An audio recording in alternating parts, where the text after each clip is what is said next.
Dictation start होगा 5 second बाद। Start. सभापति महोदय, अभी कई माननीय सदस्य बोल चुके हैं, मैं यहाँ पर नहीं था, इसलिए अगर किसी बात को दोहरा दूं तो क्षमा करें। सभापति महोदय, जो आंकड़े आर्थिक सर्वेक्षण में दिखाए गए हैं और पिछले 2-4 दिन के अखबारों में, खासकर इकोनॉमिक टाइम में जो आंकड़े दिए जा रहे हैं, उससे ऐसा लग रहा है कि आर्थिक जगत में हिंदुस्तान इस स्थिति में है जहां सिर्फ अंधकार ही अंधकार है। खासकर जो 3-4 मुद्दे हैं उनके संबंध में कई माननीय सदस्यों ने भी कहा है। Paragraph change. सभापति महोदय, अभी तक हिंदुस्तान में 2 नीतियों के संबंध में चर्चा होती है, आयात और निर्यात। जब माननीय मंत्री जी जवाब दे तो मैं जानना चाहूँगा कि आयात निर्यात की क्या स्थिति रही है। आपके पास आर्थिक समीक्षा है, हमारे पास भी है, और उसमें 2 साल और प्रायः 1.5 साल के आंकड़े हैं। आपने विदेश में कितना ऋण लिया है और उसकी कितनी अदायगी करते जा रहे हैं। हिंदुस्तान के द्वारा कितना विदेशी कर्जा लिया जा चुका है, कितना हमारे विदेशी व्यापार में घाटा चल रहा है, हमारा आयात अधिक हो रहा है या कम हो रहा है, और निर्यात कितना कर रहे हैं, उसकी अदायगी कितनी कर रहे हैं। इन सारी चीज़ों पर यदि आप दृष्टिपात करें तो आप देखेंगे कि हिंदुस्तान का भविष्यमय अंधकारमय है। Paragraph change. सभापति महोदय, मैंने कुछ दिन पहले एक प्रश्न किया था और मेरा प्रश्न सिर्फ जूट उद्योग के बारे में था। जूट का हमारा सबसे बड़ा बाजार अमेरिका है। किसी के वक्त की बात हो, लेकिन आप 2.5 साल के हमारे शासनकाल को निकाल दे तो बाकी वर्षों में किसका राज्य रहा है। 2.5 साल में जो आंकड़े हैं उनका भी आपके जो 1980-81 को आर्थिक समीक्षा के आंकड़ों से मुकाबला करें तो 2.5 साल में देश को निराशा हाथ नहीं लगी है। इस वास्ते यह चीज़ आप न कहें, देश के नक्शे को आप अपने सामने रखें और देश की ट्रेड किस ओर है और उसको आप रोके। श्रीमान, जहां तक कुछ दिन पहले लोहा और इस्पात निर्यात करने वाले हम थे, आज उनको आयात करने की स्थिति में पहुंच गए। चीनी निर्यात करते हैं, अब उसको आयात करने की सोच रहे हैं। इसी तरह से खाद्यान्न है, कोयला, सीमेंट, सारी चीज़ें हैं। आखिर क्या कारण है कि उनको निर्यात करने की बजाय आयात करने की नौबत आ गई है। मैंने उस दिन भी कहा था, आप चीन, जापान को देखिए या दूसरे और मुल्क हैं जिन चीज़ों में वह पहले आपके प्रतिद्वंदी नहीं थे, वह आज आपसे मुकाबला कर रहे हैं। विदेशी बाजार हमारे हाथ से जा रहा है। अगर वह मुकाबला कर सकते हैं तो हम क्यों नहीं कर सकते। जो समस्या आपके सामने है वही समस्या उनके सामने भी है, फिर भी वह हमसे आगे निकल रहे हैं। इसलिए आयात की प्रवृत्ति को रोकिए। हमारे पास आर्थिक समीक्षा नहीं है, निर्यात किस चीज़ में हुआ है यह बताएं।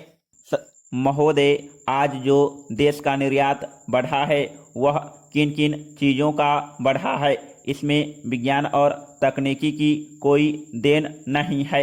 इनका निर्यात कच्चे माल का बढ़ा है। जिन चीज़ों में मुकाबला करने की बात है, बड़े उद्योग धंधों की बात है, उन सब में निर्यात घटा है।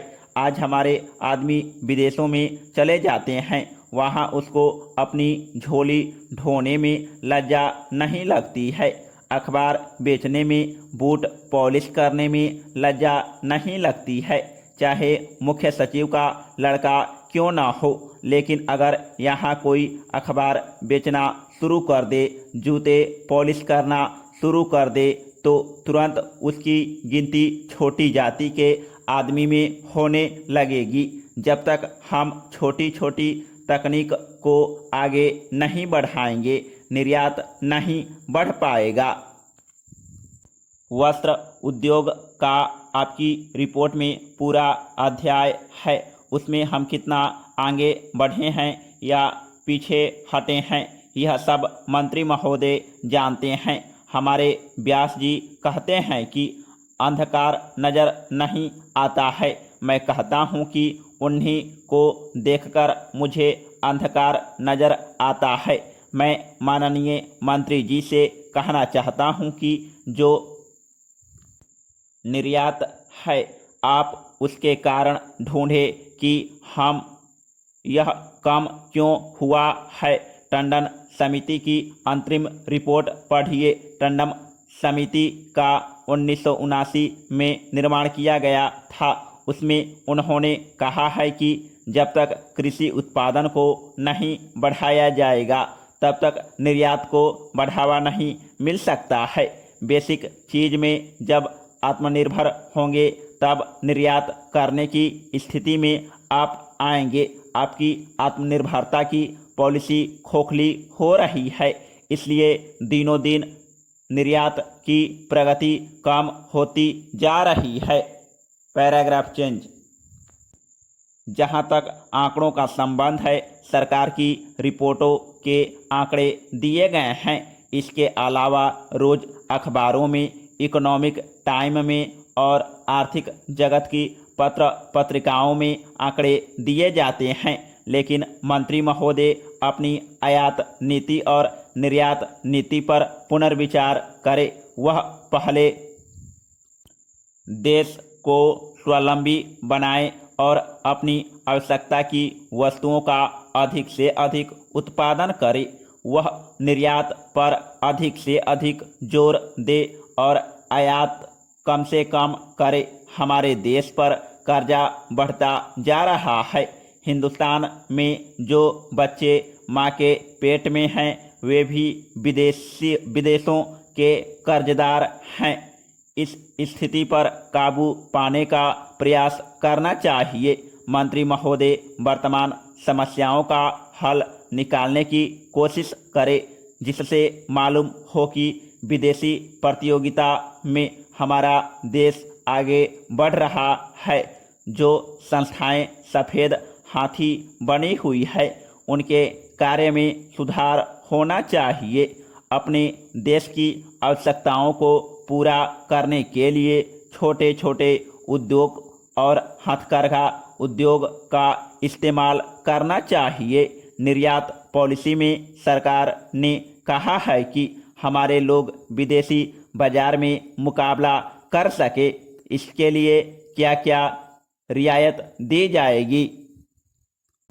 वह तो ठीक है, लेकिन मेरा आग्रह है कि मंत्री महोदय अपनी नीतियों पर फिर से गौर करें।